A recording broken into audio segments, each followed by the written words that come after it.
بہت زیادہ عزت و تعظیم و تکریم کے لائق میرے پیارے نبی صلی اللہ علیہ وآلہ وسلم کے پیارے غلاموں، ماہ ذوالحج دماں ہے۔ 2 دنوں کے بعد عید قربان کا یوم سعید تشریف لا رہا ہے۔ اس وقت ہر بندہ مومن اپنی قربانی تیار کرنے کی کوشش کر رہا ہے۔ قربانیاں خریدی جا رہی ہیں، جنہوں نے خرید لی ہیں وہ ان کی خدمت کر رہے ہیں، اس جذبے کے ساتھ کہ یہ حضرت ابراہیم خلیل اللہ علیہ السلام کی سنت ہے اور پھر نبی کریم صلی اللہ علیہ وآلہ وسلم کی بھی سنت ہے، تو اس لیے اسے احترام کے ساتھ دیا جائے۔ قربانی میں کسی قسم کی دوری نہ دکھائی جائے۔ تو ان ایام میں ہر بندہ مومن جناب سیدنا حضرت ابراہیم خلیل اللہ علیہ السلام کے جذبات محبت کی خیرات پا رہا ہوتا ہے۔ ہر بندے کے خانہ شعور میں کچھ نہ کچھ یادیں حضرت ابراہیم خلیل اللہ علیہ السلام کی موجود ہیں۔ چونکہ قرآن مقدس میں اللہ کریم نے حضرت ابراہیم علیہ السلام کا تذکرہ بہت دفعہ کیا ہے، اور ہر سال کم از کم عید کے قریب آ کر ہر مسجد کا خطیب حضرت ابراہیم خلیل اللہ علیہ السلام کی فضیلت اور آپ کا مقام و مرتبہ بیان کرتا ہے۔ سو اس لحاظ سے سبھی لوگ حضرت ابراہیم خلیل اللہ علیہ السلام کی عظمتوں سے آگاہ ہیں۔ تو آج کے خطبہ جمعہ مبارک میں حضرت ابراہیم خلیل اللہ علیہ السلام کی عظمت کے ہی چند نقوش آپ کی خدمت میں پیش کرنا چاہ رہا ہوں۔ دعا ہے کہ اللہ کریم مجھے حق کہنے کی توفیق مرحمت فرمائے۔ حضرات، کسی بھی شخصیت کا قد کاٹ قربانی سے متعین ہوتا ہے۔ جتنی کسی شخصیت میں اثار کی دولت زیادہ ہوتی ہے، اثار کا جذبہ زیادہ ہوتا ہے، اتنا ہی اس بندے کا مقام مرتبہ وہ انسانی سوسائٹی میں بھی بلند ہوتا ہے اور اللہ کے حضور بھی بلند ہوتا ہے۔ آپ پوری تاریخ انسانی کا مطالعہ کرتے ہیں تو یہ ایک لاہوری اصول ہے کہ قربانی دینے والے لوگ ہمیشہ یاد رکھے جاتے ہیں۔ اور پھر ایک قربانی تو وہ ہے جو لوگوں کے لیے دی جائے، کسی بھائی کے لیے قربانی دے دی کسی نے، کسی بہن کے لیے قربانی دے دی، اپنی سوسائٹی کے لیے قربانی دے دی، کسی دوست کو راضی کر دیا، لیکن وہ قربانی جو اللہ کی رضا کے لیے ہو اس کا مقام و مرتبہ سب سے بلند ہے۔ اور قربانی کی تاریخ اتنی ہی پرانی ہے جتنی انسان کی تاریخ پرانی ہے۔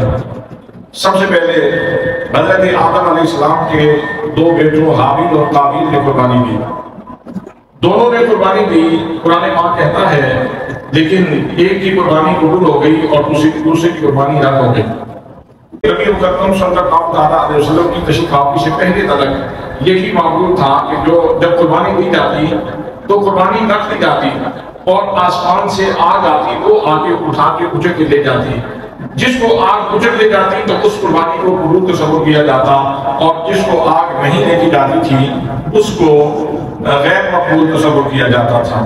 اسی طرح حابیل اور قابیل نے قربانی دی تو حابیل کی قبول ہو گئی اور قابیل کی رد ہو گئی۔ تو اس نے کہا اچھا اگر ایسی بات ہے تو اب میں تجھے قتل کروں گا۔ بھائی سے کہنے لگا کہ میں تجھے قتل کروں گا کہ تیری قربانی قبول ہو گئی ہے اور میری قربانی قبول کیوں نہیں ہوئی۔ تو اس نے کہا بھائی میرا اس میں کون سا قصور ہے، قربانی قبول کرنا یہ اللہ کا کام ہے، تو اللہ نے میری قبول کر دی ہے تو اس کی مہربانی ہے۔ تو بھائی کے دل میں حسد کے جذبات پیدا ہو گئے، اس نے کہا میں تجھے چھوڑوں گا نہیں، میں تجھے ضرور قتل کروں گا۔ تو بہرصورت یہ قصہ قرآنی ہے، تو قربانی کا تصور یہ اس وقت سے چلتا آ رہا ہے۔ پھر جناب سیدنا حضرت ابراہیم علیہ السلام نے جو قربانی دی ہے وہ قربانی تو بڑی محترم بشان قربانی ہے۔ حضرات محترم، اس قربانی کی داستان بیان کرنے سے پہلے تمہیداً میں حضرت ابراہیم علیہ السلام کی زندگی کے چند دیگر شواہد آپ کی خدمت میں پیش کرنا چاہتا ہوں کہ حضرت ابراہیم علیہ السلام کا اللہ کریم کے ہاں مرتبہ کیا تھا، مقام کیا تھا، اللہ نے ان کو شان کتنی عطا فرما رکھی تھی۔ جناب سیدنا حضرت ابراہیم علیہ السلام کو اللہ کریم نے جو مرتبہ اور مقام عطا فرمایا وہ یہ تھا، وَكَذَلِكَ نُرِي إِبْرَاهِيمَ مَلَكُوتَ السَّمَاوَاتِ وَالْأَرْضِ، کہ ہم نے حضرت ابراہیم علیہ السلام کو ملکوت سماوی و ارضی دکھا دیا، سارا جہان دکھا دیا، تحت ثری سے لے کر عرش علا تک ہر چیز جناب سیدنا ابراہیم علیہ السلام کی آنکھوں کے سامنے کر دی۔ اب جناب خلیل نے یہ جب منظر دیکھا تو کسی کونے میں، کسی گدرے میں کوئی بندہ غلط کاری کر رہا تھا۔ جناب سیدنا حضرت ابراہیم علیہ السلام پہ جب ہاتھی قیام ہوئی تو آپ نے اس بدکاری کرتے ہوئے بندے کے لیے اللہ کریم کے حضور ہاتھ اٹھا دیے کہ یا اللہ اس پر وقت کو برباد کر دیں۔ بس حضرت ابراہیم علیہ السلام کے ہاتھ اٹھنے کی دیر تھی کہ وہ بندہ موت کے گھاٹ اتر گیا، برباد ہو گیا۔ ایک اور آدمی کو حضرت ابراہیم خلیل اللہ علیہ السلام نے دیکھا، وہ بھی اسی طرح بدکاری کا کہا تھا کہیں، تو آپ نے اس کے لیے بھی ہاتھ اٹھائے، بددعا کی اور وہ بھی غرق ہو گئے۔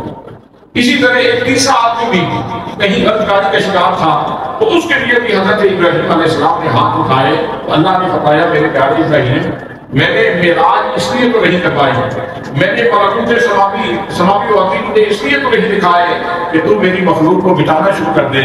ابراہیم میری مخلوق کی حال پہ رحم کرو، میں اپنی گناہگار مخلوق کے ساتھ 3 صورتوں میں سے کوئی ایک کام کرتا ہوں، یا تو یہ آج کا گناہگار کل توبہ کر لے گا اور میں اس کی توبہ قبول کر لوں گا،